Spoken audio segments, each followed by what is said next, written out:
The Future of Work, How to Strive in the Automated Workplace is brought to you by Arizona Daily Star, Arizona Public Media, Community Foundation for Southern Arizona, Eller College of Management, The MAP Dashboard, Pima Association of Governments, Southern Arizona Leadership Council, Sun Corridor Inc., and the University of Arizona.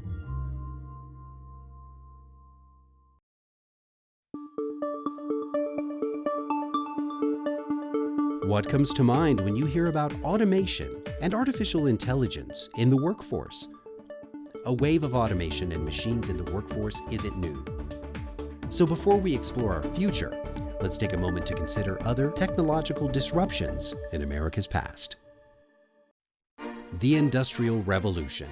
This phenomenon in U.S. history launched in the 1800s, changing the way we made products and how we worked and lived. People migrated in huge numbers from rural agricultural areas to urban communities. It ushered in mechanized industry, like cotton mills, steam engines, and railroads, increasing human productivity. And little more than a century ago, the Second Industrial Revolution brought monumental change at a breakneck pace. It led to innovations like electricity, the telephone, and automobiles, requiring workers to learn new skills. The Third Industrial Revolution began during the late 20th century with information technology and digital communications. All three contributed greatly to economic growth and progress in America. It also came with its share of societal problems: exploitation of workers, wage disparities, urban slums, and environmental issues. Much like today, these transitions in U.S. history brought both opportunities and challenges, redefining how we live, relate, and certainly transforming how we work.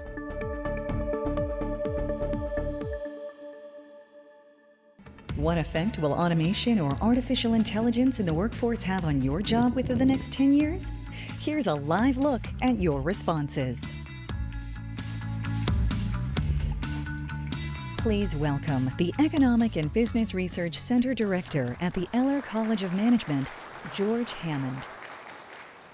Great, thank you so much. Thanks so much for coming out. It's great to see all of you. And can I just say that I love that introduction. It's like being introduced by kind of the voice of an angel.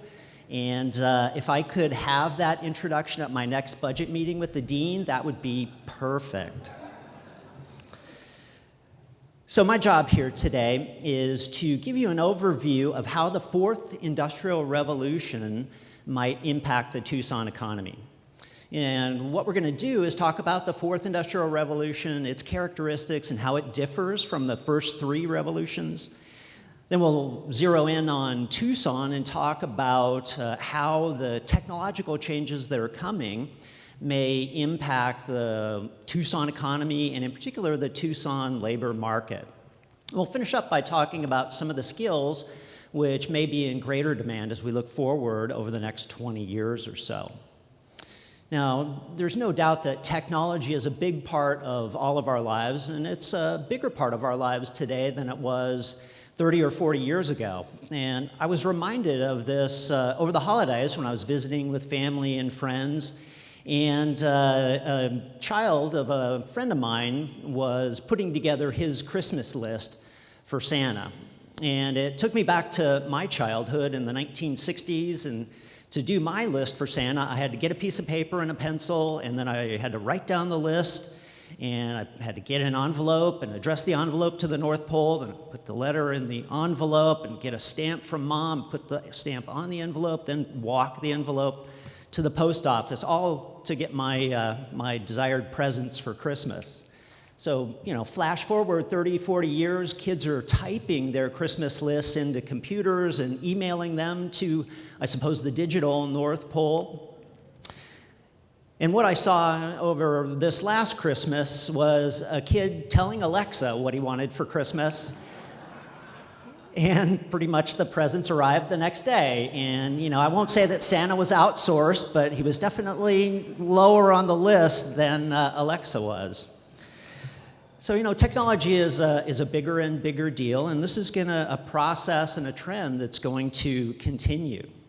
So let's talk a little bit more about the fourth industrial revolution and how it differs from the previous three.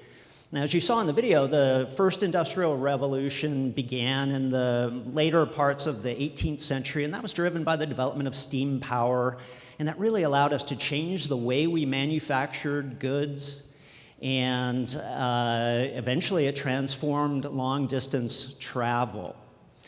Now, as we get to the second industrial revolution, that starts towards the latter part of the 19th century, early 20th century. This is driven by the development of electricity, low-cost steel, petroleum, and again, it really changes how we manufacture goods and how we travel. This time, how we travel both short distances and long distances. The third industrial revolution we're all very familiar with, and this is driven by the development of electronics, telecommunications, and computers. So the fourth industrial revolution, let's talk a little bit more about that. And that's characterized by kind of four dimensions. And the first is artificial intelligence. So artificial intelligence is just a particularly sophisticated type of software or computer program that is capable of learning or adjusting itself and making and suggesting decisions. And that's particularly powerful when combined with big data. So what's big data? Big data is just these gigantic databases of digital information, right? It could be all kinds of information. It could be text, it could be photographs, it could be audio, video, location information, you name it, all kinds. And when you combine this artificial intelligence and big data, you get things such as President Robbins was talking about. You get facial recognition software. You also get digital language translators. So it's a really powerful combination. Fourth industrial revolution also includes genetic engineering, and that's just our ability to control living organisms at the genetic level. And finally, mobile robotics. So that's robots that are capable of moving around, navigating, touching things, finding things. And when you put all those together, what you can wind up with is a mobile robot that seems like it can think and make decisions. And that's different than what we've seen before. And that's why this industrial revolution, or at least the industrial revolution we're experiencing now, is generating so much attention. So as with every industrial revolution so far, there's a lot of concern about these changes. And one major concern is this one. Will the machines take all of our jobs? And I'll just cut to the chase. The answer is no. So let's think through why no might be the right answer. And what we'll do is look back 80 years to 1939. And in 1939, there were about 31 million jobs in the US economy. At that time, about half of employment was in farms and farm-related occupations and in what we call production occupations, and a lot of those are manufacturing-type jobs. So now think about all the things that have changed from 1939 to 2019, right? You're familiar with the development of computers, electronics, telecommunications, all that stuff has changed. And also over this period, we've seen huge job losses in farming and farm-related occupations. They're a tiny share of the US labor market now, at the same time that we've seen agricultural production continuously increase. Now, manufacturing employment increased through about 1950, and since then it's been gradually trending down. And part of what's driven what's happened in farming and in manufacturing is this technological change that's happened over the period. So now the question is, given that technological change and the job losses in two huge sectors in 1939, do we have fewer jobs today than we did 80 years ago? And the answer is no. We have about 5 times as many jobs today as we did 80 years ago. So it's unlikely that if this industrial revolution is anything like the previous revolutions, there will be enough jobs to go around. But that doesn't mean we can ignore what's going on from a labor market perspective, because job disruptions are coming. We've seen them in the past, We're going to see them in the future, and they're a big deal. So the way we did things in the 1930s and 40s is very different from how we did them in the 80s and 90s. And how we do things today is very different from how we did them 20 or 30 years ago. And how we do things 20 or 30 years from now is going to be very different from how we do them today. And that's going to create labor market disruptions. It's going to generate job losses in some industries and occupations and gains in other industries and occupations, and it will generate new industries and occupations in the future. So this is a good point to kind of step back and think about the Tucson economy. And a great way to do that is to take a look at the map dashboard. And we do the Tucson economy scorecard on the dashboard that gives us an overall sense of how the economy is doing. Now we track 6 indicators here ranging from business growth to employment growth to housing affordability, median household income, patent activity, and real GDP.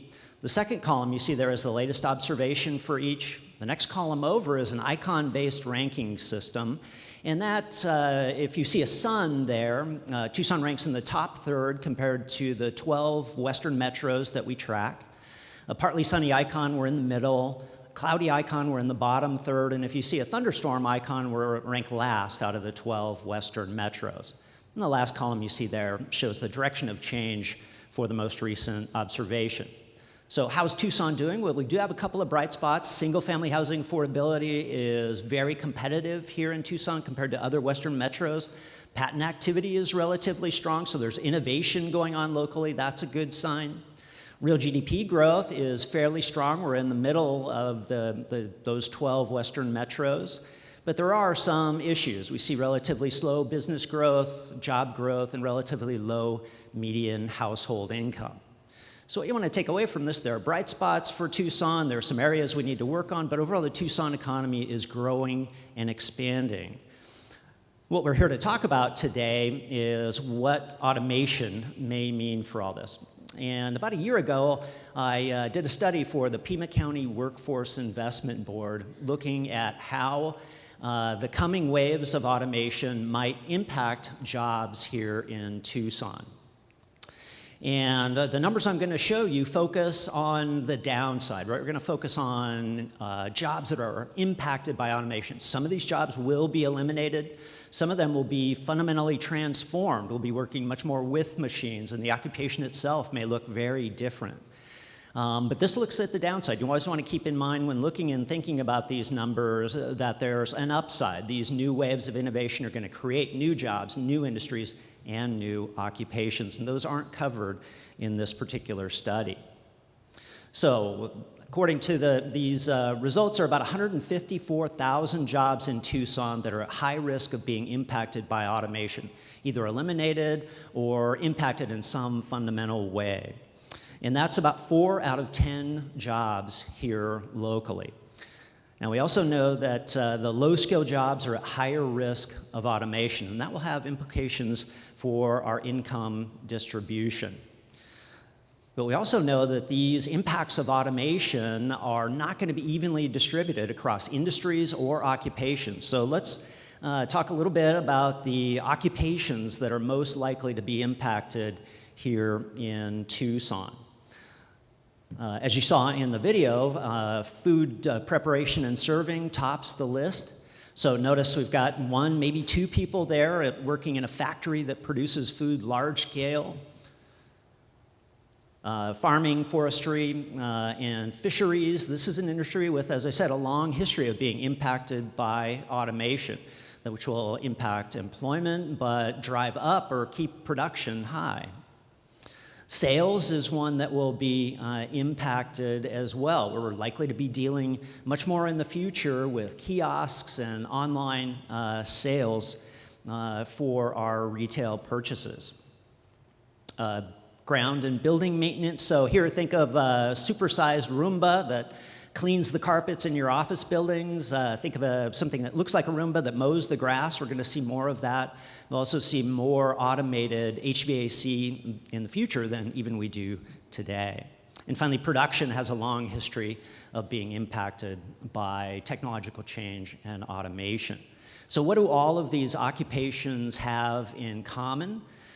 There's very little or almost no interaction with other people. It's mostly interactions with stuff, making stuff. Where there are interactions with people, the interactions tend to be routine or easily standardized in a way that we can teach a computer or an artificial intelligence to carry out. So those are the occupations that are going to be affected the most. Those are that are likely to be affected the least. And what tops the list is community and social services.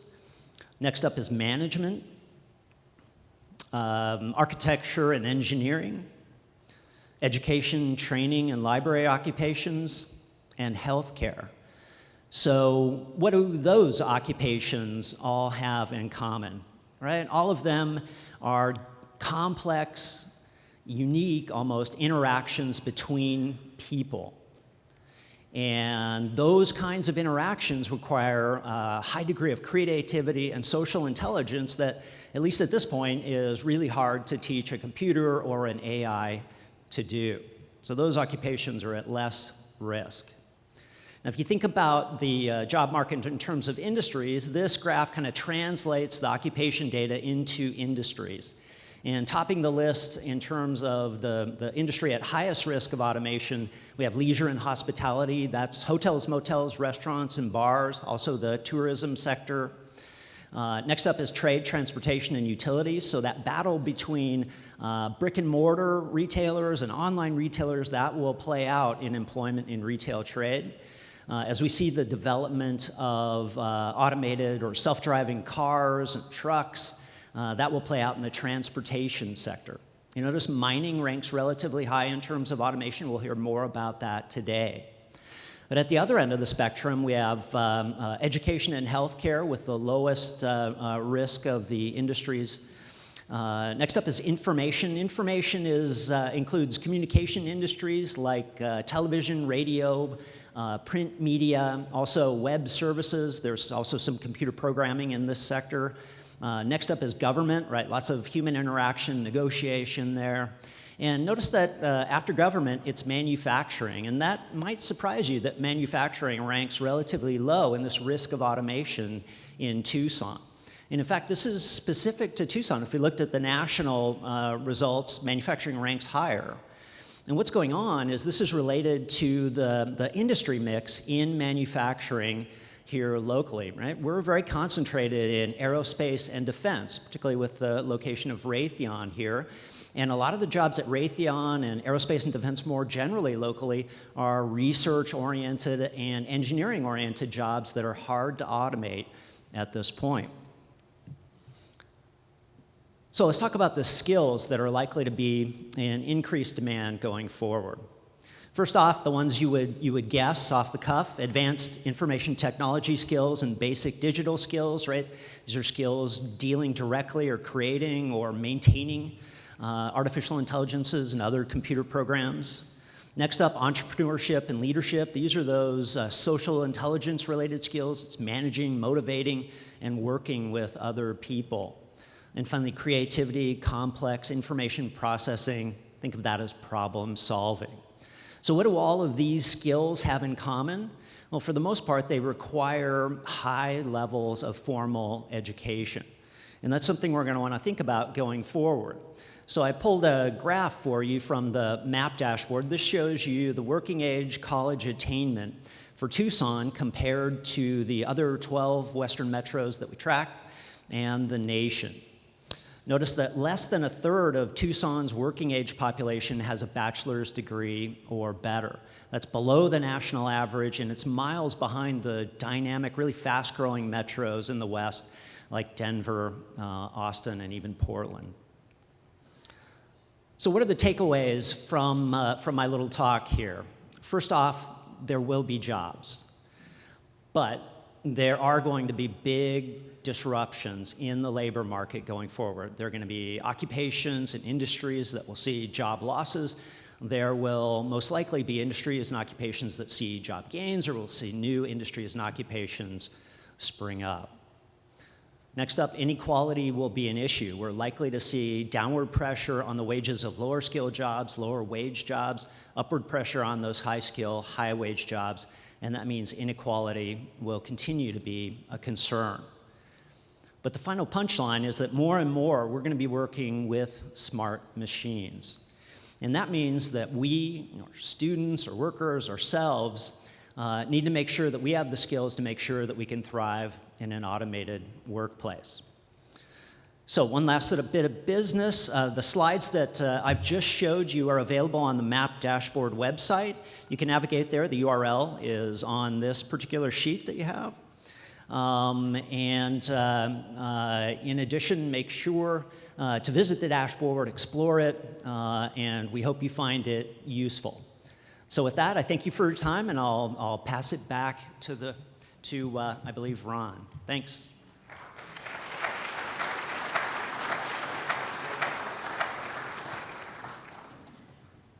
How often do you currently use automation and/or artificial intelligence within your job? Here's a live look at your responses.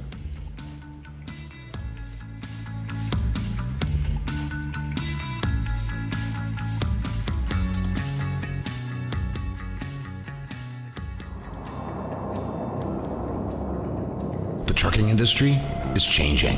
As commercial demand increases, the number of truck drivers steadily declines. In fact, there's currently a shortage of 50,000 drivers, a number that's expected to increase to 175,000 by the end of 2024. So, we decided to create a brand new world of opportunity in the trucking industry. Introducing TuSimple. Now, things are not only changing, they're transforming in the most eye-opening and exciting way. TuSimple is the world's largest, most advanced, completely self-driving truck company. Ride with us as we lead the way in self-driving autonomous trucking solutions.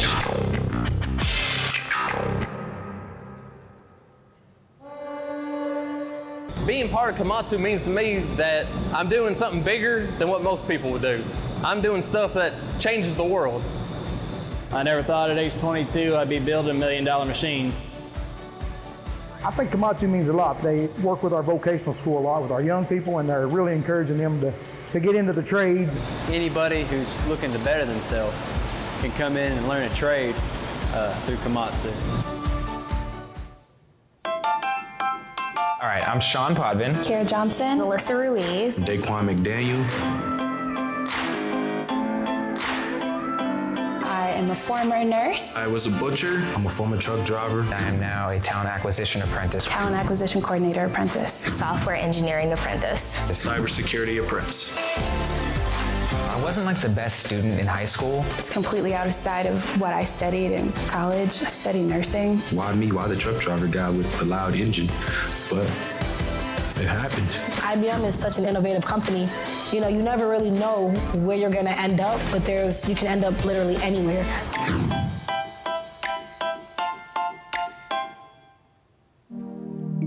I moved out of a small town because I was trying to find more. I was trying to find myself. When I got the job, I called my dad and was kind of embarrassed to tell him, I found a job at McDonald's.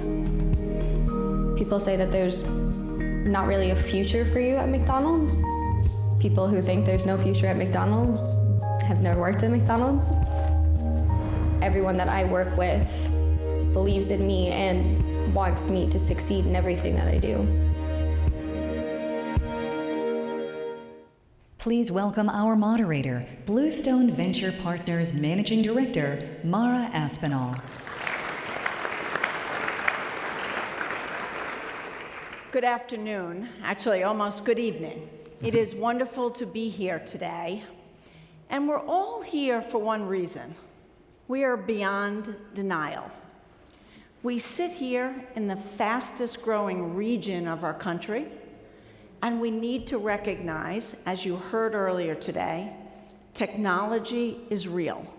Whether you call that technology robotics, artificial intelligence, augmented reality, automated communications, big data, it doesn't matter. It's starting to happen today, and we can't put our head in the sand. We need to embrace it, and we need to be in front of it. But in the midst of that, we have to recognize, as George talked about, there are some critical questions that are looming. Question number one, I would say, is what is it? Is it good? Is it bad? Is it ugly? Number two, will jobs be lost? Undoubtedly, we heard the answer is yes, but what jobs are going to be gained?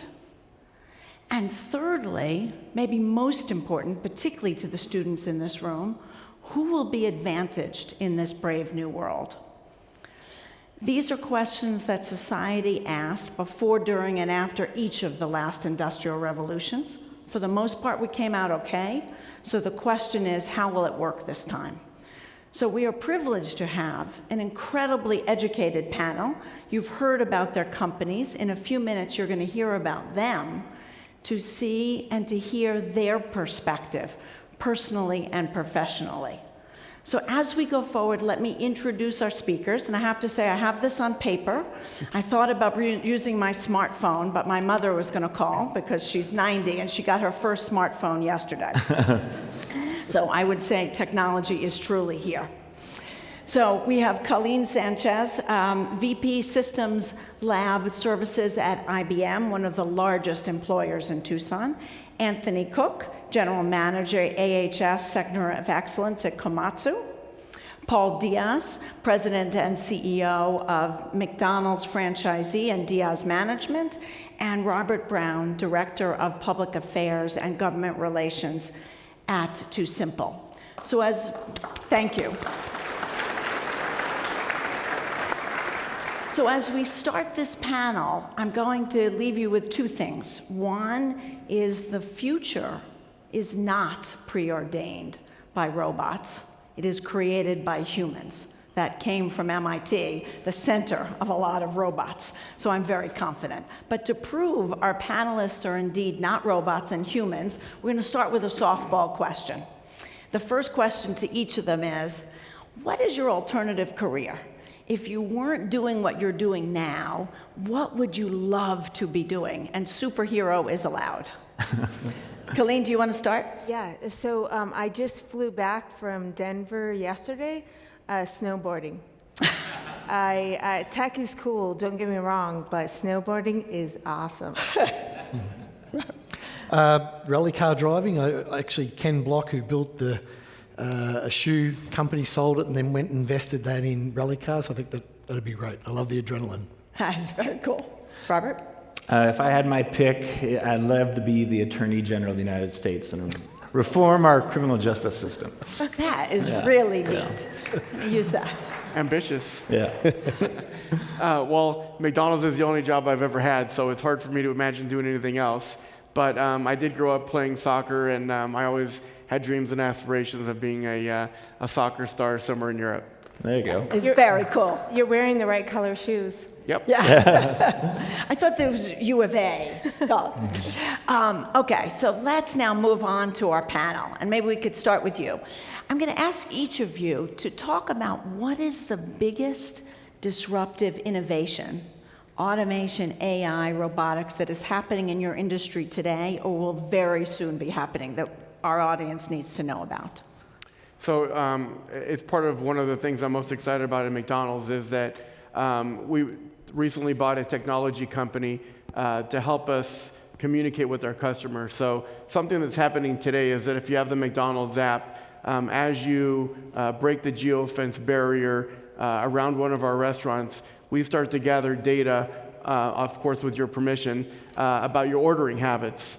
So in the future, very soon, in the next few months or so, envision that you'll be pulling up to the drive-thru, they'll welcome you by your name and say, oh, hi, John, how are you?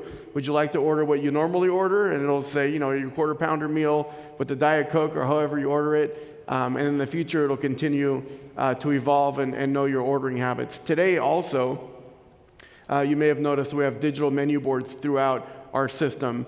And those digital menu boards know what the weather is outside and will suggest to you if it's on a hot day, a cold beverage, or if it's a cold day, perhaps a hot chocolate, or during certain day parts, it'll suggest a breakfast item versus a snack in the afternoon. So those are just a couple of innovative, technology-driven things that are here today that we're excited about. That is super cool. And if you don't mind for the audience, if everyone's not familiar with geofencing, It means when you've got your phone in your hand, they have a virtual fence around the hospital, the restaurant, or otherwise the university, and the powers that be know when you enter their space. Correct. What's the innovation that's made a difference? And really, for TuSimple, your whole company is about automation. Yeah, so we are pegged as the disruptor. So the trucking industry is an $800 billion industry in the U.S. 70% of everything you buy was brought on a truck. They say if you bought it, a trucker brought it. And so we are that disruptor of the industry. And as the video pointed out, there is a driver shortage, which isn't quite true. There's a driver shortage amongst the long-haul drivers, but there quite isn't a shortage when it comes to local drivers. The average age of a truck driver is 55, so it's an aging population. And 5 years ago, it was 49, and it's only getting worse. Young people aren't going into trucking. You can talk to the major fleets like UPS, who works with us. Recruiting young people to get into driving is becoming more and more difficult. And so what we are trying to do is to be a positive disruption within the transportation industry. I always say there will be a need for drivers, but their job will drastically change. Hopefully no longer is gone 11 months over the road trucking, and they're there at the customer touch points, servicing folks like McDonald's at that last mile. But we are focused on solving that long haul stretch of I-10. Right now we operate between Phoenix all the way out to Dallas. We did a pilot with the Postal Service, and we're looking to be that disruptor by around 2023, 2024, when it's commercially available. And do you imagine a world where a truck will leave your facility, drive to Phoenix until that last mile and have nobody inside of it? Yes, and we're going to pilot that in 2021, so that's just around the corner. Wow. Okay, we're going to come back to that. Anthony? So in the mining environment, we're a little bit different to Robert. He's got a lot more issues to deal with than people that might step out or cars doing weird things. So in mining, we have a very controlled environment, but we are already running autonomous trucks. We have 220 around the world. We've been doing a lot of that since 2008. Drivers or driverless? Driverless trucks, so fully autonomous trucks. So I think for the mining industry now, the question is more, as you start a new mine or you're reinvesting in a truck, the question is, why aren't you going autonomous? Could our environment that we have be adapted? And I think we saw Rosemont heading that direction. A little bit different for mines like Osaka, where they've invested large capital already, so it's not so easy to turn that round. But I think, going forward, certainly autonomous vehicles, trucks are coming for sure. I think in my lifetime, there'll be a day where I get up in the morning, order the car, an Uber, I get in it, it gets my coffee and paper, and I can work on the way to work. And that vision isn't that far away. As long as you're getting it from McDonald's and he knows your order, so we're good. And delivered by the robot. Well, maybe McDonald's has the car. Calline, what is the innovation in your area? For us in IBM, it's IBM Watson. And we enable translation of artificial intelligence, what I call augmented intelligence, throughout 11 industries worldwide. I would say the biggest thing associated with Watson is Watson started out, for those who have experience writing code, with 20 questions. Like you write codes, hello world, and ask questions, and the device actually learns and understands. Watson started that simple, and then now is predicting weather, is looking at cancer scans, whether it's breast cancer or whatever specific cancer or ailment. So it's pretty impressive the amount of data that we evaluate based on the Watson machine for learning and the compute power and storage that's corresponding with it. Fascinating stuff. I know in my industry that when somebody gets a diagnosis of cancer, it can scroll through 5,000 publications, the summary of them, to predict what are the most likely specific diagnoses and then look for the best treatment on literally 10,000 clinical trials in about a day. Already making an impact. Yeah, no, it's impressive, especially for healthcare. Yeah. No doubt. Super. And Jeopardy, but we're not going there today. It's all about the questions, right? That's right. Robert, your company was founded on the idea of automation. Yes. How does it impact jobs? How does it impact your hiring today? Well, we are making jobs as we go. It has really been, for good and bad, we've been a clash of cultures at our facility in Tucson. We have PhDs from Carnegie Mellon and Caltech, and master students actually from University of Arizona, some of the most highly educated people I've ever seen. I walk into a room and it looks like a beautiful mind. The entire whiteboard will be in theoretical mathematics. And then we're also a truck driving company. And it's been amazing. If you look at our PowerPoint deck 2 years ago, it's almost laughable. What our brilliant minds thought we would be till we actually started working with the industry we were trying to disrupt, and what our truck drivers have taught us. And it has been an incredible relationship and a bit of a camaraderie that we've developed between not just a cultural, we have an international workforce, that kind of thing, but also just as a societal. We like I said, we're creating new jobs every day. And I was just at AVS in Las Vegas this week, and I just found out the program that Pima Community College developed with our help for an AV certification program for a CDL holder is now in Texas and now in Atlanta. It is growing across the nation, and it started right here in our community here in Tucson, which is awesome. Pima is a great, thank you. And PCC, Pima is a great resource. Yeah. Anthony, from your perspective, you've been doing this a long time. Komatsu has been one of the early leaders here. How did you create those jobs? Did you have to train your employees yourself because the jobs didn't exist when you started? Yeah, we struggled at the start to, finding computer engineers and having, it's important you get them out in the field so they can see the application that they're trying to build and the problem they're trying to solve. So initially it was hard taking people around the world to try and get that knowledge that they need.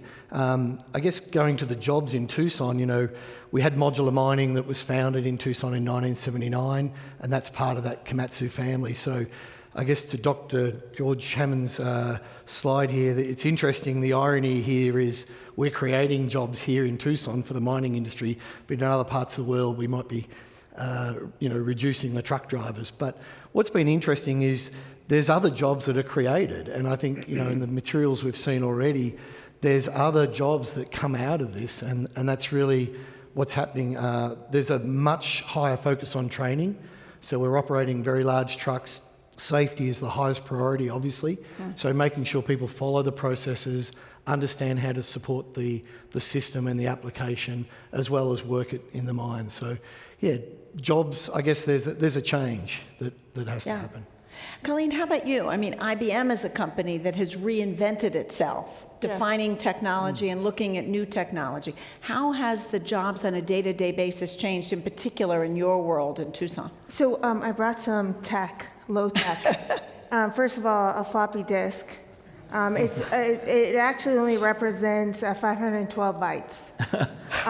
This is a reminder for me, 1976, the 3330, 50 meg, but this is only one disk on a platter of 7 disks.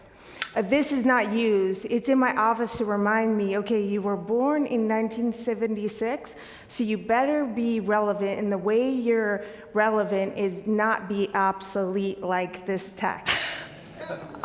This is amazing. So what's cool about it, or at least as to answer your question more clearly, is what is great, or at least my personal view of IBM is it's a great big candy store.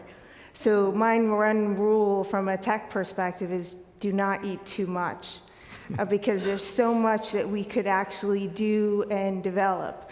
A moment ago, I mentioned to you when they sat me down for the panel that like when there was a discussion about engineering and what roles are actually safe. Most engineers and computer scientists, we actually write code to ease the jobs that we have day on day. So in essence, we're actually writing code to resolve or automate things that we do day on day out. So part of our engineering role is disappearing because we're actually creating, or we're cloning ourselves, I guess, so to speak. Leveraging. Yeah, exactly. So anyways, it's an exciting time. I'm really excited about what's going on. So for me, hitting 2020, I was just like, oh my gosh, what else are we gonna do in the next 20, 50 years? And then I think, okay, IBM's 109 years old, and think about, it started off like developing, or at least meat grinders. And then they eventually spun it off and called it International Business Machines. And we were building only big mainframes and things like that. But now we have a better thinking about agility and what we do with augmented intelligence. So I think for us, it's about embracing change, learning to skill ourselves, because we just know the change is going to come. So that's a perfect segue to talk about change and change management, because as exciting as change could be, I think we all know when you move your office 2 doors down, it brings anxiety, much less the kind of wholesale change that we're talking about here. So Paul, I'm going to start with you to talk about change. How do you deal with change management? Because you, in a very different way, have to deal with the public. So I assume you have to deal with change management amongst your employees, but also how to explain to my mother, geofencing with her new phone, that you know what her name is and what her order is. How do you deal with change management in both of those populations? Yeah, it's such a complex question, and there's so many layers to it, but at its simplest form, a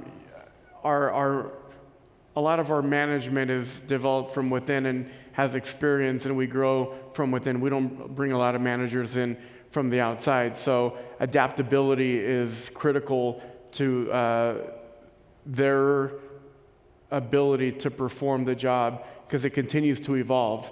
So adaptability is definitely top of mind with our managers, and being able to change and adapt. We're not looking for any less people or fewer employees, but the skills that we're looking for today in our employees are different than they were just a few years ago. We no longer need an employee that can stand behind the front counter and say, "Hi, can I take your order?" Punch in the register, here's your receipt, go wait at the end of the counter.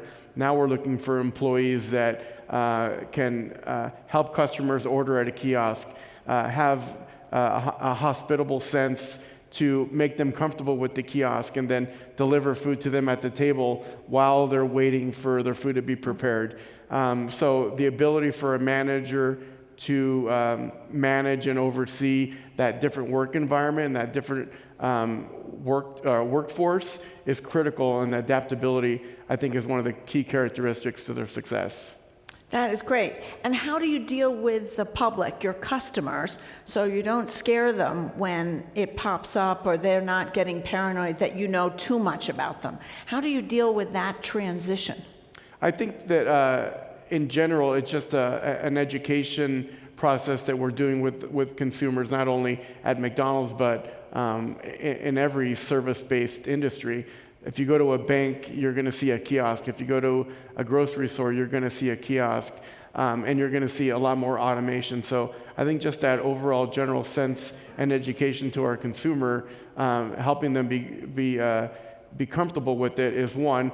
Internally in my organization, we have guest experience leads, and their number one role, and they're hired as guest experience leads. You have to be their role is to interact with the consumer and make sure that they're comfortable with the new technology and that they're not scared of it or intimidated in any way.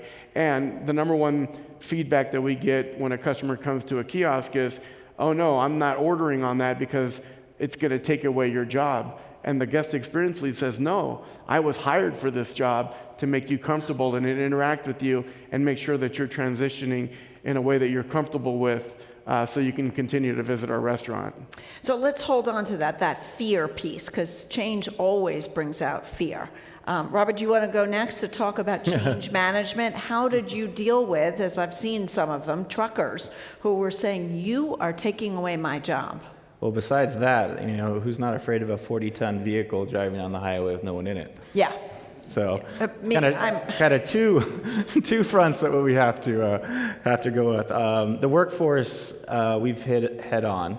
I've already mentioned the program we worked with Pima Community College, but I've made my poor boss Chuck sit down at the Triple T truck stop and do a filmed on-camera discussion on workforce with Vice News. We have a good working relationship privately with our Teamster friends. Obviously, we work with UPS, which is the largest employer of Teamsters in this country.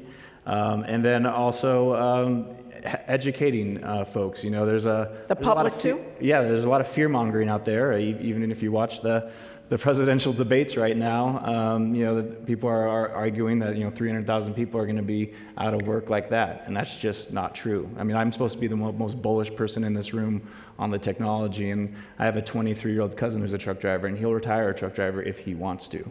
But again, his job will be different. You know, unlike our passenger car friends that are asking the federal government to remove steering wheels and brake pedals, you know, our trucks will need to interact with drivers, you know, for the foreseeable future. So we are not sticking our head in the sand. So I do interviews on Road Dog Trucking Sirius Radio where they get to call in.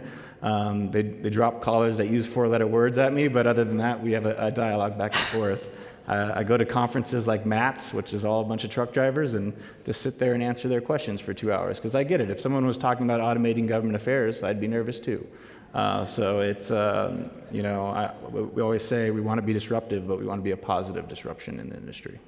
So how do you deal with that? Anthony, Calline, do you want to add something on how a couple of points. You've done it in your organization? Sure.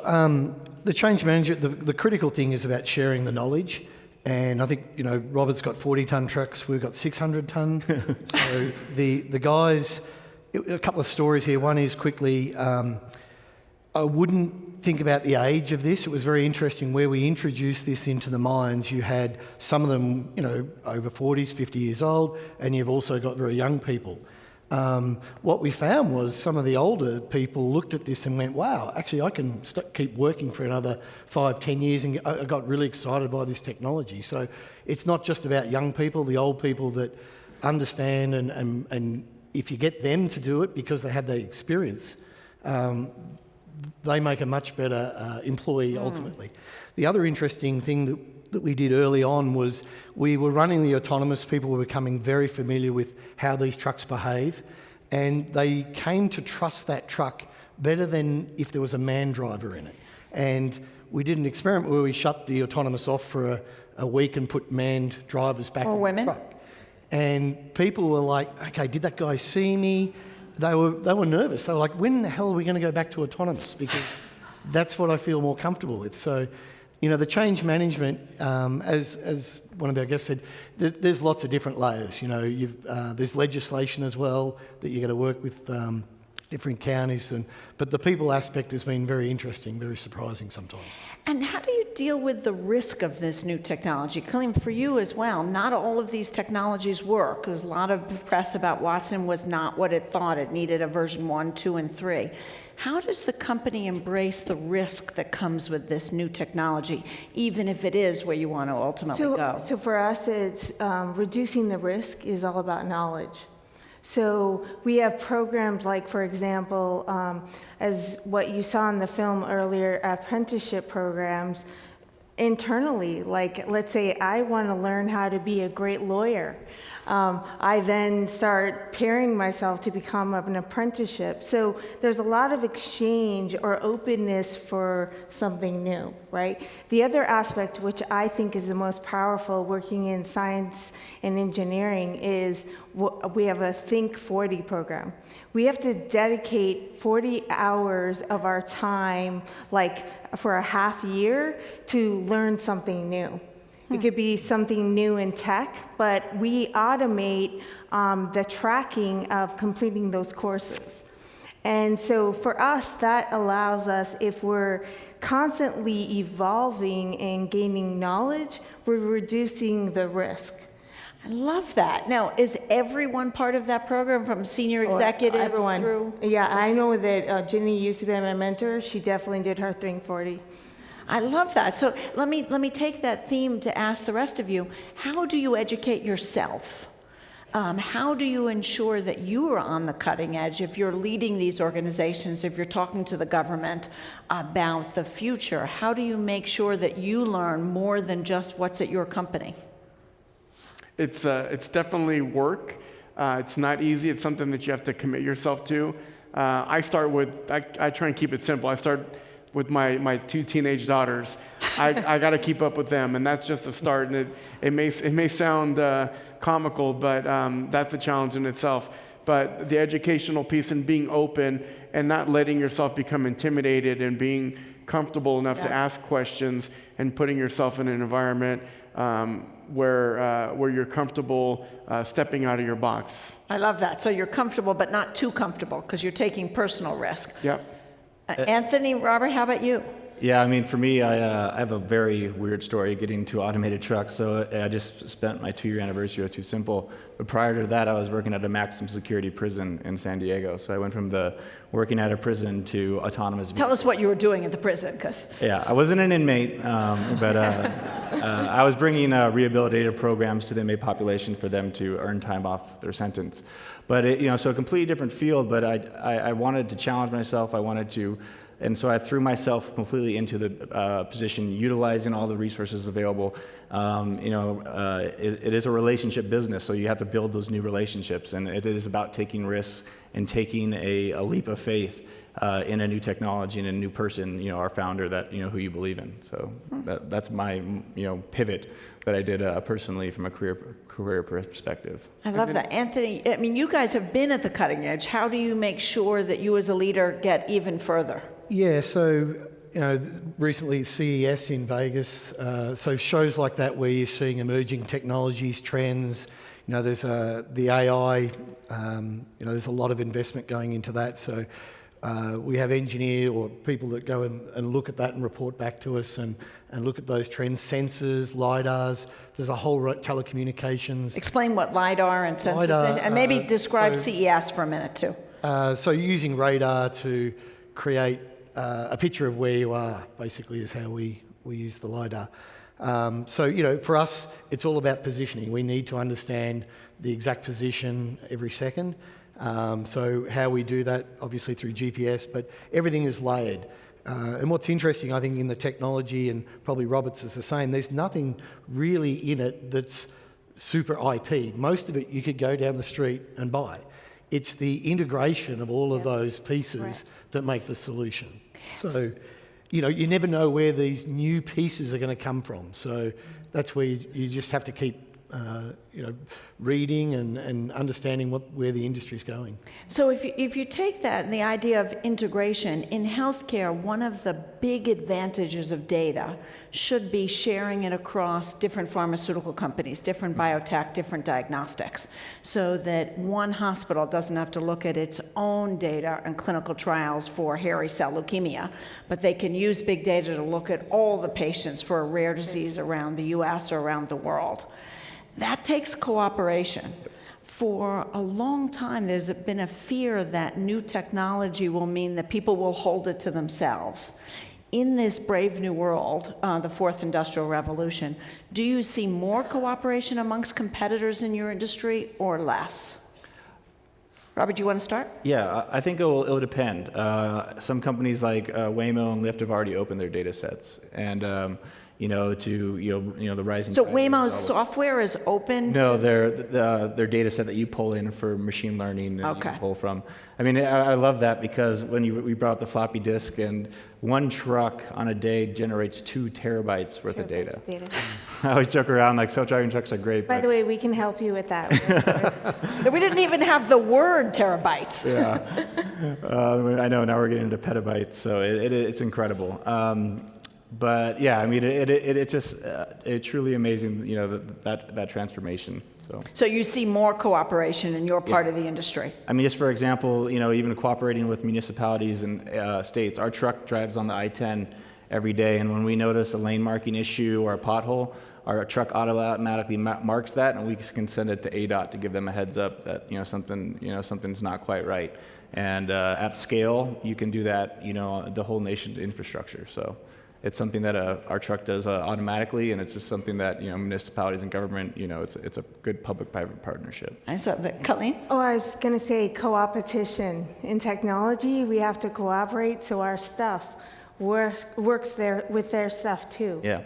And so data centers or client shops, like we have to be basically, we have to attach to everything. We have to be attachment agnostic.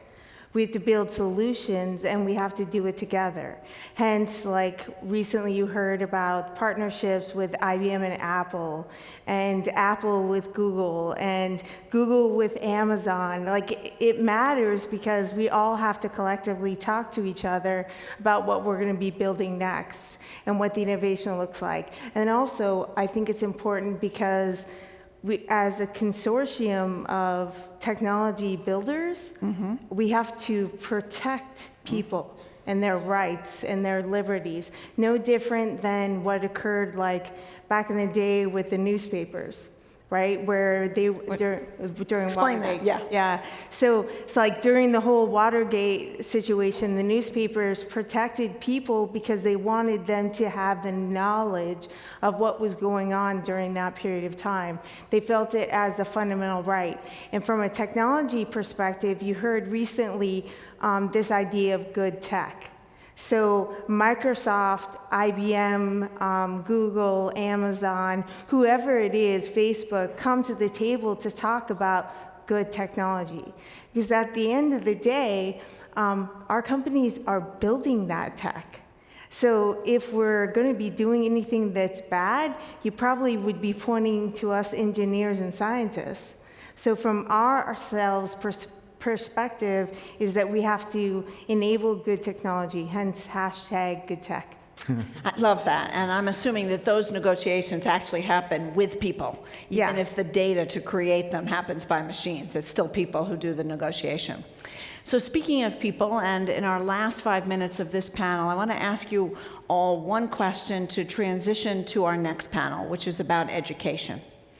If you have 1 minute each to give advice to high schoolers and even middle schoolers, what would you tell them about 10 years from now, 15 years from now, well, some 5 years from now, when they're going to be on the job market? What is the one sentence of advice that you tell them to be focused on going forward? What pops into my mind is adaptability. Be adaptable and be willing to change and evolve. What you're getting into, whether it's education or finance or medicine, is going to evolve throughout your career. And the general principles will probably remain the same, but the tactics and the techniques you use to achieve success are going to evolve throughout your career. So your ability to adapt to that will help you be successful long term. Very cool. Robert? I say if college isn't for you, get into the trades, because our machinists make almost as much as our software engineers. That is a great piece of information. Yeah. We'll hear a little bit more about the trades in our next panel as well. Anthony? Yeah, it's a good point. All of these equipment need really high availability, and so part of that is maintaining it. So that's a big element that sort of people forget. But I'd also agree the adaptability and change. Like if you look at every one of our industries goes through a cycle. So when you get hired, be prepared. There'll be a downturn. There'll be job layoffs.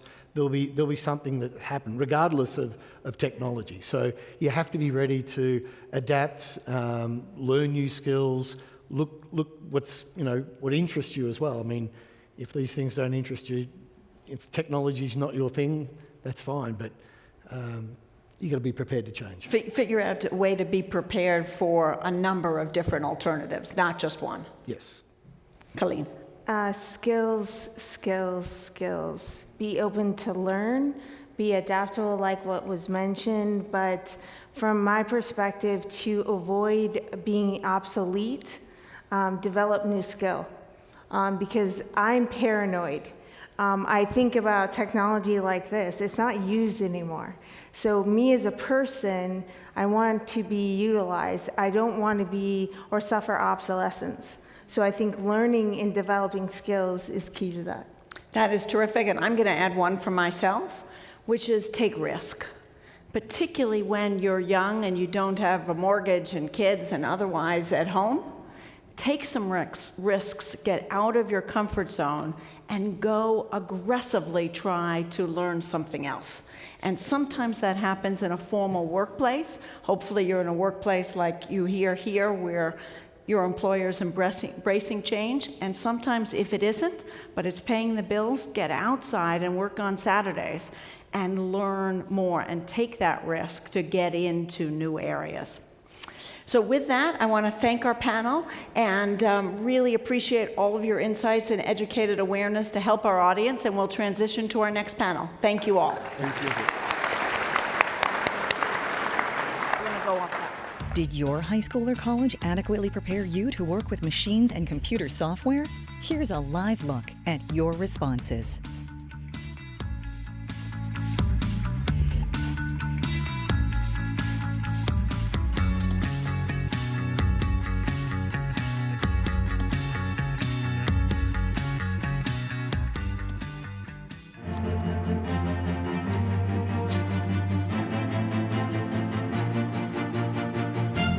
My name is Victoria, and I go to the Pima Community College downtown campus. Right now, I am studying Automated Industrial Technology Level 1 certificate, so troubleshooting robots. I'm Rahul. I'm doing dual degree here. I'm doing MBA as well as Masters in Management Information Systems. My name is Jed, and I'm a junior in high school. I go to JTED, and I study 3D animation and game design. The program that I am in is called the IBEST program. It's Integrated Adult Education. So it's for people who are trying to get their GEDs and also wanting to do college classes and wanting the technical trade. Eller is ranked highly. It's ranked 3rd in the Management Information System program, and this was the main reason which I came here for. Since I'm a junior in high school right now, I think it's really interesting that I'm learning a lot of things that people in college are doing. It teaches me the things that I need to know specifically for the career that I want, and not just general things that won't apply to me. Okay. While I was working back in my job profile, so I was dealing with some projects which consist of humongous amount of data which I couldn't deal with. As the businesses are growing and as new more emerging companies are coming in the industry, they have lots of information. So all this data needs to be aligned. This is why this data management is important in the coming future. Being in this program for only a year and already having job offers is kind of crazy to me because I didn't really think I'd make it this far in life, and now I'm graduating with my first certificate and with a decent GPA, and I've got job offers, and it's a little bit like, oh God, what's going on? So the JTED class led me to participate in a competition about 3D animation and visualization.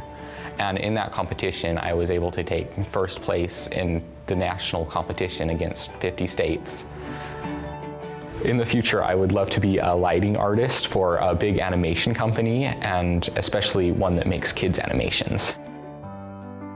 I would say if you're worried about robots taking over your job, if you have the ability to, go back to school, go into something where you can work on the robots, because you may be working alongside them, but if you can actually work on them, you can do a lot better.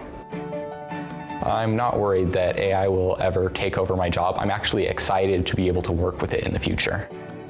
Technology brings wonders to your life. This is an opportunity for me to learn new things and create new opportunities for others.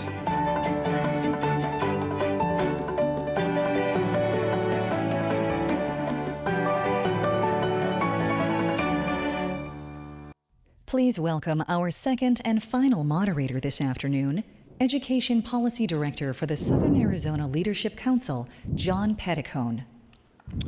Thank you. Well, welcome to the second Future of Work panel discussion. Now, before I begin, I've got to tell you that I was given instructions by the technicians to stay in one place. How about a round of applause, by the way, for the last panel and Mara, who did a wonderful job. But one of the things they told me was Mara's animation drove them crazy because they're trying to do a little thing here to keep everybody within the frames. So I've been given instructions to stay in this seat, and I'm going to do that. I'm married 43 years, so I promise you I can take instructions. So we're going to stay right here. This panel is designed to do a number of things, and we're very fortunate to have a group of educational leaders who are eminently qualified to provide insights and a vision into the future. So let me begin by introducing our panel of experts. First, the Dean of the Eller College of Management, Paulo Goes. Next, the campus president for, sure, let's do that. We can pull out everything. Paulo. And the campus president for Pima Community College, David Duray. Superintendent of the Pima County JTED, Kathy Prather. And Superintendent of Sahuarita Unified School District, Manny Valenzuela. So each of these individuals represent one aspect of secondary and post-secondary education, the preparation arm to address the needs that you heard the previous panel discuss with you. During the first panel, you heard from industry leaders about the challenges of the 21st century workplace. As we confront the fourth industrial revolution and prepare ourselves for significant shifts in the work we do as a result of new technology, increased automation, and artificial intelligence, organizations are faced with enormous shifts that directly impact how they do the work that they're going to be doing. You heard from these leaders about the dynamic and changing workplace and the impact of those changes on employees. Well, our goal in this panel is to address opportunities to prepare ourselves for the shifting landscape of work, how we take advantage of the exciting opportunities and the many challenges that these things offer. Our panel today will provide unique perspectives from the viewpoints of educational leaders in institutions that prepare learners for the challenges and opportunities of the 21st century workplace.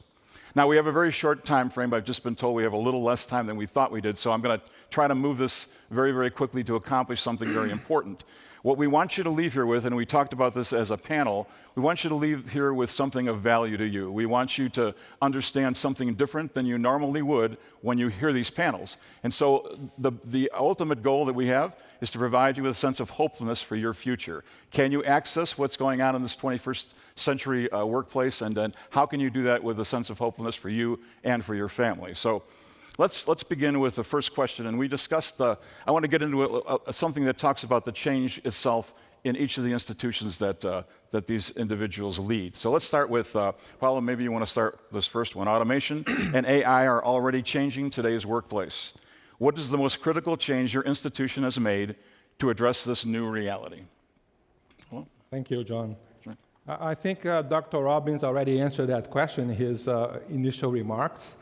We have an outstanding, exciting new strategic plan that's all built around preparing students for the fourth industrial revolution. But I'll just give my own kind of interpretation of how higher education should be positioned to make a contribution here. And I start with three numbers, 2, 2, 4. And these are not soccer tactics formation when you start to get the teams on the field. Two main principles for successful careers and successful professions. One is specialization. The other one is adaptability or range. And we saw a great example of the previous panelist who went from penitentiary to leading TuSimple. So when someone comes to the university, like the University of Arizona, we have to make sure that we equip those students with the necessary skills for specialization, so a major, engineering, computer science, coding, as well as range, flexibility. And that's different disciplines, and more importantly, all those soft skills. And we talked a lot about them. George Hammond had a list of them: entrepreneurship, leadership, teamwork, critical thinking, problem solving. So we have to keep that in mind. And those are not very different from how biologically, through the evolution, organisms survive, right? It's usually specialization and flexibility. But what's happening now leads me to the other 2, 4, right? The fourth industrial revolution and the smart automation, to me, has two threads. One is the speed of change. Things are moving so fast. And the other one is the convergence, which to me means interdisciplinary. We have to really work with several disciplines together, bio, sciences, technology, IT. The overlaps is where the creativity comes, where the innovation comes. So we have those two threads moving through. Now, what all those things together mean for a higher education institution? Now it's the four, right? One is what Calline said, skills. We have to really teach everything that we can in terms of the STEM disciplines, optical science. We have great programs at the U of A. MIS, it's a top program. But then we also have to teach the range disciplines. We have to make sure that we do that. The second piece is interdisciplinarity. It's something that we have to be doing more. The experiential aspects of learning, Dr. Robbins mentioned active learning. So because of the changes are so fast, we have to shorten the learning cycle. We have to shorten the learning cycle in a way that through experimentation, through experiential learning, through working together, the students are going to learn. The third piece, in my mind, is more intensive participation and partnerships with industry. The same forces that are changing for us are changing everywhere. The speed of change goes very fast. So we have to partner, we have to learn together. We have to work together on big problems. And the fourth one, which is very important, I don't think it was not mentioned yet, is lifelong learning. And we universities, we have to be positioned to address that. So going back to what we have done, we have an amazing strategic plan, which pillar one, it's called the Wildcat Journey, really addresses all the skills and all the education. But we also are working on these interdisciplinary collaborations. I have been working with health sciences, engineering, law, along entrepreneurship and experiential projects. And that's the way to go. So, it's interesting. Normally people think of our field in education as being reactive.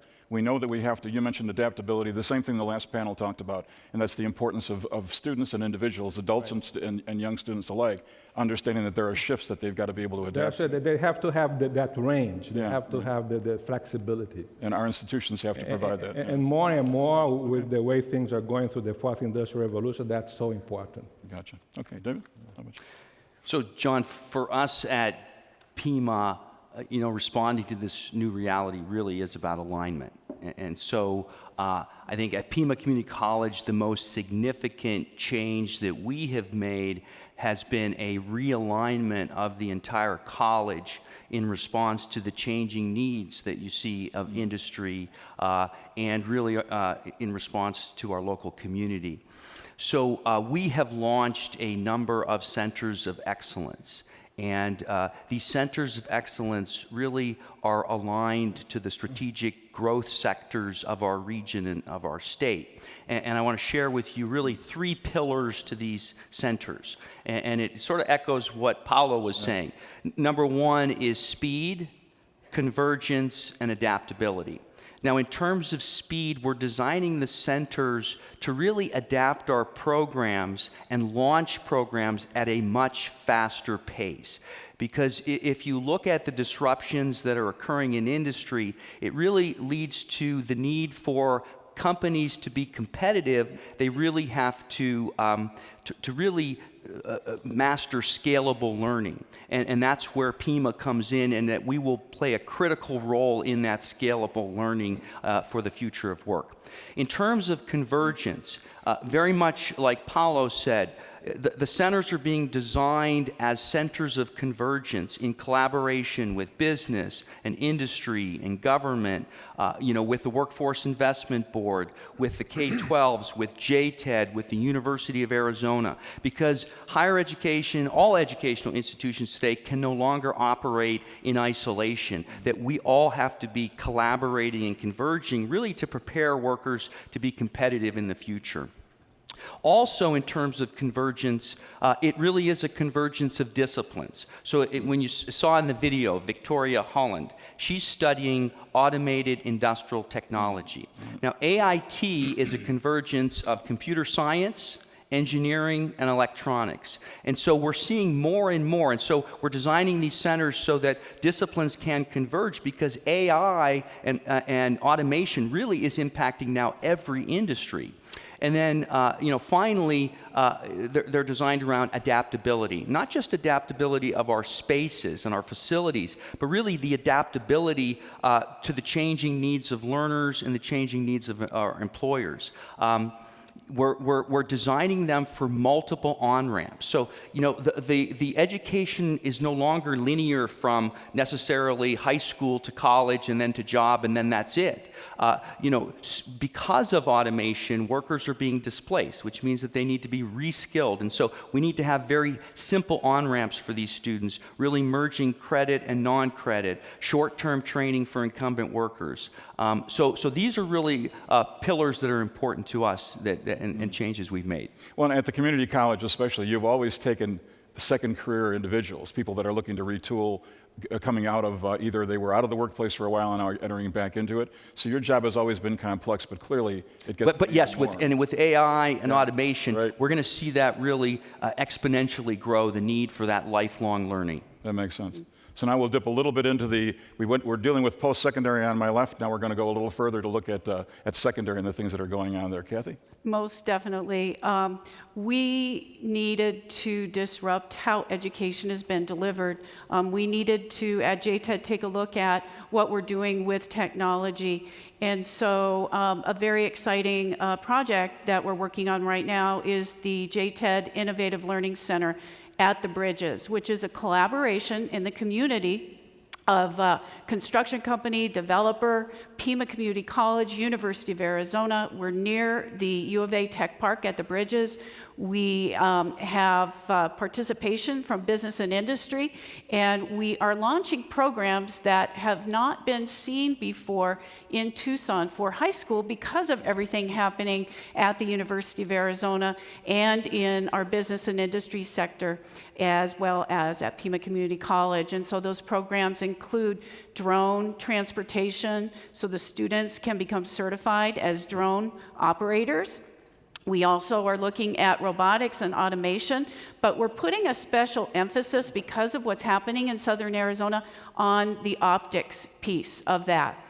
In our engineering program, we're focusing on aerospace and defense, but also looking at mining technology because of what's happening here in Southern Arizona. So we're very excited about that. And we're helping the students develop what we see as the new currency, which are the credentials, the certifications. They're building a portfolio of skills. So as I think about our audience, can you just take a minute to explain what the JTED is and what your kind of mission is? It's a little bit different than the other. Indeed. JTED, JTED, stands for Joint Technical Education District. We are a public school district, and what we are considered by law is a career and technical education district. We offer these programs, these technical training programs, to all students in our 14-member districts, which covers all of Southern Arizona, and we are tuition free. So students can stay at their home high school and then come to us after school to experience these career and technical education programs, of which I believe we have 51 now, including the healthcare areas, law and public safety, engineering, and of course the others that I mentioned before. So it's really, I think it's important for the audience to know that it's a misconception that we don't have technical education going on in our schools anymore. With the kind of the vacancy of traditional trade schools, we really depend upon the JTED, which is an agreement by all those districts to get together to provide the support for what you're doing for K-12 students. That's right. It's been said that JTED, or career and technical education districts, are vocational ed or career and technical education on steroids. Yeah, there and you so, go. yeah, thank you. Thank you, Kathy. Manny, in the K-12 arena. Absolutely. Thank you, John.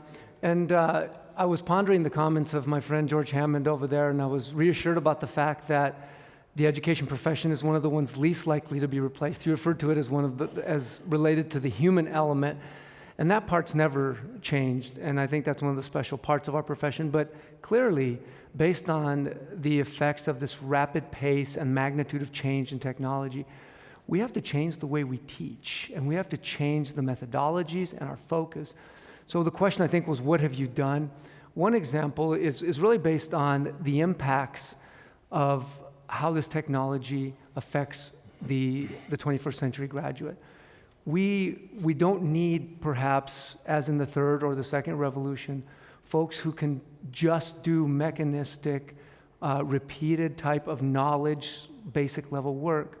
We're in a world where we need to train and develop deeper levels of foundational knowledge, where you don't only know how to calculate partial derivatives in calculus or derive or use the law of sines or cosines. You need to be able to understand it, and you need to be able to really understand how it can be used to create new knowledge, new products, how to integrate with other content so that the technology can actually be used to do good, to create new stuff. And another critical part of the changing landscape of our world is that you need to be able to do it in a way that's highly collaborative and highly humanistic and highly collegial, which is kind of an interesting thought when you think about how we ponder how maybe technology has helped us but also maybe disconnected us. We're in an era where we need to be more humanistic and more connected and more aware of one another culturally and in terms of language and how we cooperate. So one way we've done that in the Sahuarita School District is in math. We went through a very rigorous, comprehensive, methodical process. I have a great team, I think. Our assistant superintendent, Brett Bonner's around here somewhere. And heavy lifting to really change the way that we do math. And we adopted a math curriculum that is focused more on these attributes: understanding, deeper levels of knowledge, more cooperative learning, higher levels of thinking, analysis, application, connectedness across different sectors and applications. That's very different than sitting in desks that not too long ago were bolted to the ground with somebody acting as the sage on the stage. But it's what we need to do and how we need to shift if we're going to be able to meet the needs of the 21st century learner. Yeah, and our classrooms still do look to a large extent like they did 50 years ago.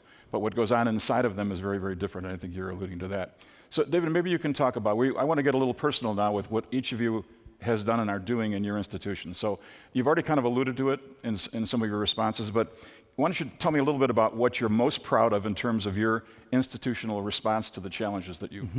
So I think, at the core level, I'm most proud of our student outcomes. We have really redesigned the college with the intent of improving student success and the student experience. But in terms specifically of AI and of automation, I'm very proud of the structures that we have put in place to really leverage, build partnerships and collaborations. And I just want to give a couple of examples.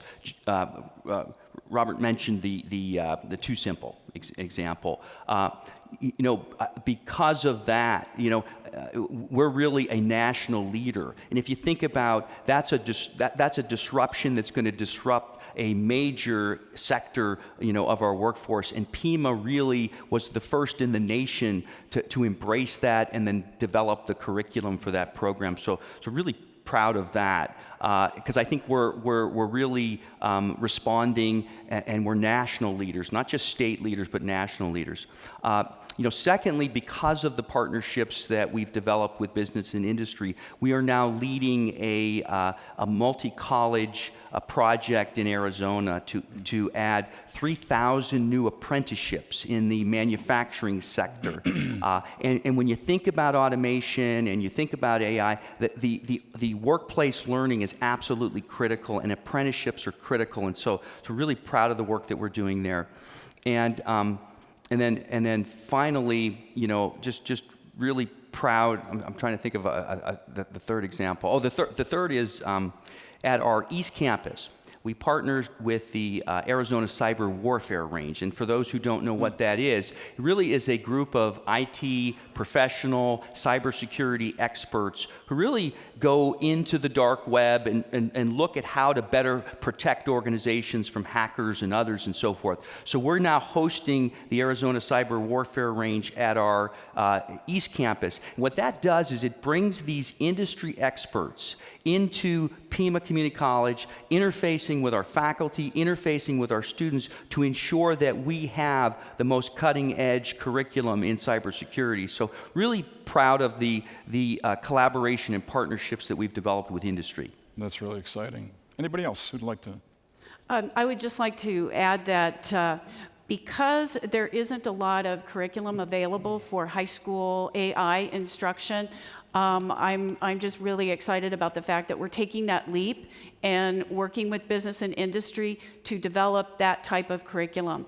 One of the industry people that we're working with is looking at conversational analytics, developing chatbot. How do you train a chatbot and able to do, say, a call center and answer phone calls? So some of that high school students are perfectly capable of doing with a good background in English, being able to look at conversation and break it down into the analytics of that conversation and the content area. So there's all these areas. So I'm just really proud of our faculty and staff for taking that leap, as well as involving real-world learning.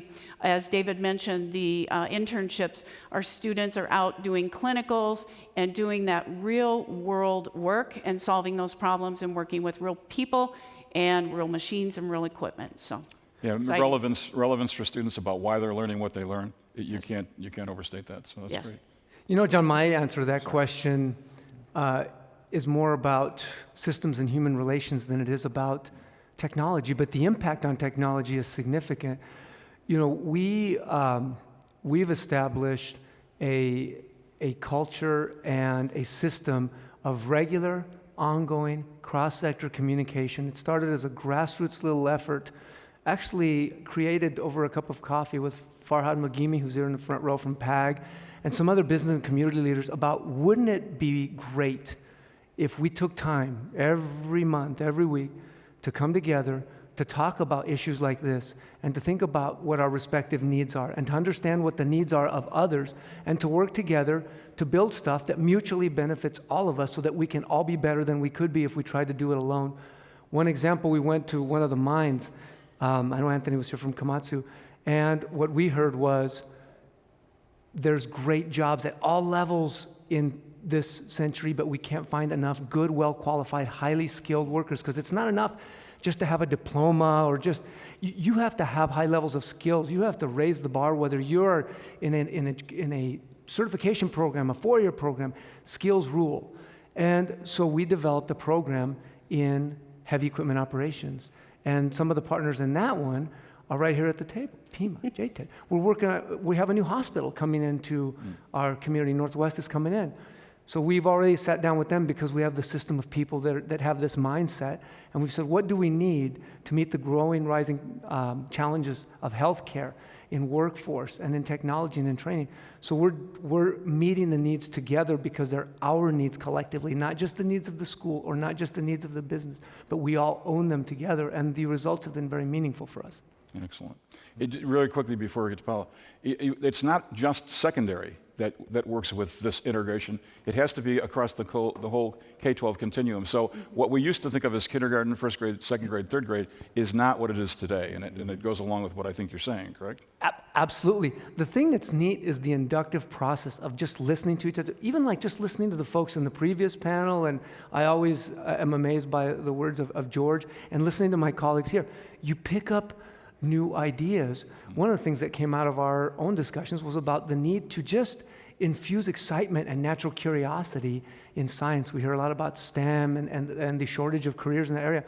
Well, first of all, it starts with lighting a fire and getting kids excited about it. So we did a K-8 oriented SciTech Festival, which has become this huge community-wide festival, but it emerged because people said this is a need, and we decided that together. Excellent. Thanks, Manny. Paolo?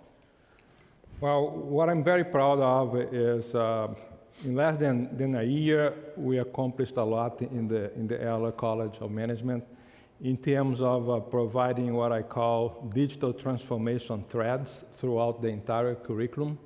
We are fortunate because in the Eller College we have a top 3 MIS program. We have a top 5 entrepreneurship program. We, for the last 30 years, we have had inside the college an artificial intelligence lab. Think about that. In the business school, having an artificial intelligence lab for 30 years, and Dr. Chen. But we also felt that those things were siloed. The different departments had those expertise. So I gathered a number of young, energetic faculty members about less than a year ago, and I challenged them. How can we kind of have this digital transformation, this technology excitement move through the entire curriculum? And we designed what we call the technology thread or the digital thread, starting from first semester of freshman year all the way to last semester of senior year. And it's got 3 components. We identified in each one of those semesters a course where we could go in and expose students to more technology and especially data analytics, data-driven kinds of problem solving. And the faculty got very excited about that. So I got faculty from finance, accounting, economics. All of them wanted to teach more of data analysis, visualization using things like Tableau. So that's going on very, very well. Then we complemented that with 2 other components. One is what we call the Level Up Fridays. Fridays in the Eller College, we don't have classes. So I thought that maybe if we set this up, students are not going to come, but it's oversubscribed. We have every Friday we pick a topic, say machine learning, and have someone talk about what machine learning means. And people are coming and they're getting the knowledge, and so it's really amazing. And the third piece is we wanted to have a lot of hands-on opportunities for students to develop and get engaged, and from all majors, from management, marketing, finance. So I had an area in the business where I set up as what I call the tech garage. I got a donor to fund some of that.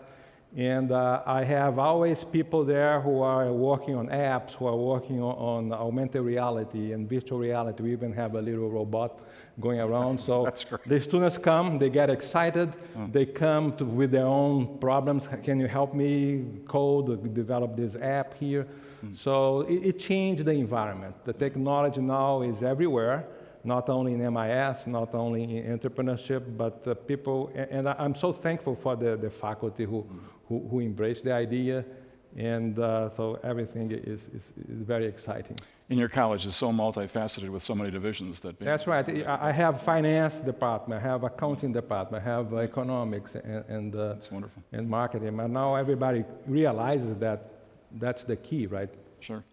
All right, so we have about 5 minutes left. I'm being held to this schedule, and that's going to be tough. But I'm going to ask you now, let's get a little aspirational, okay? I want you to think a little bit about what is one impactful change that you would like to make that will better prepare your students for the accelerating changes that are taking place. So something that you've thought about, that you have as a vision, that you'd like to see happen in your institution. Kathy, why don't you start? We have a few teachers doing this, but I would love to see all of our teachers involving design and systems thinking into their program delivery. I think as we do these real world projects, I think that systems thinking is a critical piece. And then additionally, I just want to add that all of our students need to be developing a portfolio of skills and credentials and documenting those projects that they have worked on and what they did, and also documenting the failed projects and what they learned from their failures, and developing that growth mindset. Gotcha. Okay. Along the same lines of 21st century learning, I'd like to continue to elevate the number of students that by the time they graduate high school have had some kind of an authentic field-based experience, whether it's through JTED or Jobs for Progress or some kind of an internship, because those experiences exemplify the type of skills that I'm hearing from public and private sector leaders today that students need to be successful in the world of work in the 21st century. Okay, and to understand what that looks like by better connecting with those individuals, I guess, right? No, absolutely, yes, John. Okay. Yeah, anybody else? Yeah. Hello. I actually have two quick wishes in my wish list. The first one is I think the university needs to do a better job with a seamless integration towards lifelong learning. So when the student graduates, that student can come back and continue to enhance the knowledge. And right now we have discrete degrees, discrete certificates, but I'd like to find a way to have more of a continuum so that students, the family, or the Wildcat community, they could come back and enhance their knowledge as life goes on. And the second piece, very quickly, I really think we should be partnering more with industry, have more of these intensive environments for collaboration with industry. We do a lot, but it's more, again, point projects here and there. I'd like to have these more high-level partnerships. Gotcha, and more systemic. I gotcha, okay. I think what's really aspirational for us really is to scale apprenticeships and workplace learning. I think that is absolutely critical to our centers of excellence. So that's one. But I think secondly, in terms of the curriculum, and I think George really honed in on ensuring that all of our graduates really have the skills that only that only humans can do the work. So really weaving entrepreneurship into all of our programs, creativity, right? Critical thinking skills, those team building and team leadership skills. Those are the skills that really are going to become more and more important in this new reality of the fourth industrial revolution. And that's that sense of hopefulness we talked about? That yes, there's a Exactly. place for human beings in this process. All right, you can't get off the stage without answering that last question that Mara had the last panel answer as well. Please provide some advice to students either at the secondary, the early K-12 level or post-secondary level to help them be successful in this new venture. Anybody wants to start? And I'll start. And first of all, thank you, President Robbins. The folks have said that we could keep our mugs. and as a proud two-time alum of this fine institution, I will use it proudly. My parents came to this country from Mexico with a very simple belief, that the belief that all things are possible and the American dream is real. And we hear a lot of information today. And my message to students and grown-ups of all ages is the American dream is still alive. And you still have to be willing to work really, really hard. You have to be willing to work with others and to never stop learning. And as was mentioned multiple times, you have to be flexible, nimble, and be willing to change and evolve, and because that's the way of the world, and that's how we move forward in this era. So, I thank Dr. Robbins too. Yes. I appreciate the cup, but I could have used a little of that Diet Coke. It would have been interesting. Anyway, somebody else. All right, go through. I'll speak. I think it's really important that our students engage early in their learning plan, beginning in elementary, middle school, through high school, and then when they get out of high school, continue with that learning plan, be a lifelong learner, but also engage in projects wherever possible, where you can have the opportunity to work with others and collaborate. So that's really critical. And then document, as I said earlier, keep a portfolio of those skills and projects that you've worked on those credentials and certifications that you've earned. And again, be a problem solver, think critically, and also be able to transfer that knowledge into other areas, because you'll need that in the face of uncertainty. So my advice, well, first of all, to high school, if there's any high school students here, do not stop. Learning needs to continue throughout your whole life, and don't be afraid of failure. I was really inspired by Victoria in the video. She came to Pima Community College to get her GED, and then she found her way into the automated industrial technology program, and now she has she's not just getting her GED, now she has multiple job offers. So my advice is, don't be afraid of learning, don't be afraid of failure. Excellent. For me, I'd like the students to realize very early on that they have to pick those points in that continuum between specialization and adaptability, flexibility, and range, and understand that they are going to change over time. and they have to continue to pick up skills. And this is a K-80 journey. And they have to realize that.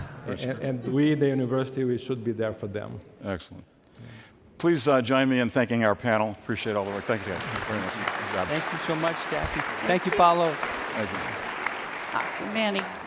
I'm taking Good job. Nice job. As the workforce becomes more automated, who should workers rely most on for skills and training? Here's a live look at your response.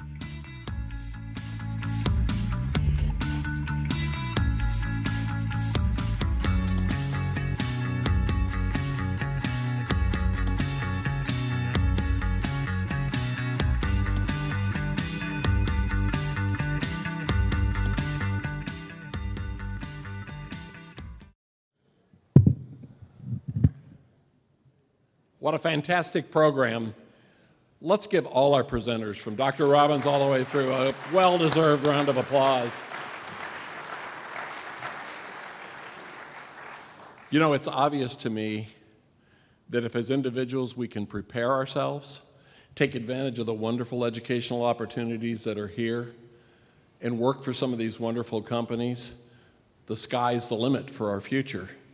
But there were a couple of things in George Hammond's presentation that I don't want you to forget. One is the number of Southern Arizonans who have a college degree. It's below the national average. And in fact, if nothing changes, less than 20% of our current ninth graders will finish their degree. That leads me to my worst nightmare. We have a brand new company or an expansion of one of our current companies, and they hire everyone they can hire, but we don't have enough of our young people prepared to take those jobs. So they bring them in from out of state. Where does that leave us? So there's a lot of responsibility in response to this. It starts with us as individuals. Take care of ourselves. If you're mid-career and you're in one of those high-risk jobs, take a look at the training opportunities that are open to you. Think about the skills employers are looking for and make a plan. Respond to it so you can continue to have the quality of life you want. But think of those kids who are not making it through school. As a community, leaders in this community, whether in education, industry, elected officials, government, too many of our kids aren't graduating from high school.